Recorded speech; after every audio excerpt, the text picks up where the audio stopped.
The historic ship Lilac went into dry dock for the first time in 20 years.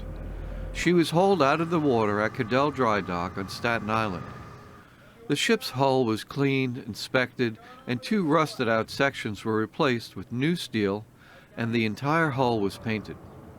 One of the things that was done was to replace the lighthouse ship emblems. The originals were taken off when the ship was transferred over to the Coast Guard. The former captain at the time saved them, and when his family heard about the restoration of the Lilac, they got in touch and returned the lighthouse castings and some other historic items. After 4 weeks in dry dock, the crew preps the ship for refloating. They remove any tools and whatever can float away, and the temporary stairs are lifted out.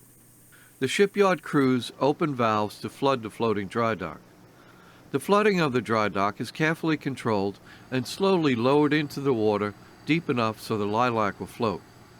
Unseen, the Lilac crew are below decks, keeping a sharp eye out for leaks in the ship's hull. With no leaks, the dry dock continues to sink until the water is deep enough to float the ship. After 4 weeks of blasting, welding, and a fresh coat of paint, the Lilac is looking sharp and ready. The restoration of the ship is an ongoing process and can be slow at times. The historic Lilac is pulled out of the dry dock and moved to a nearby pier and tied up.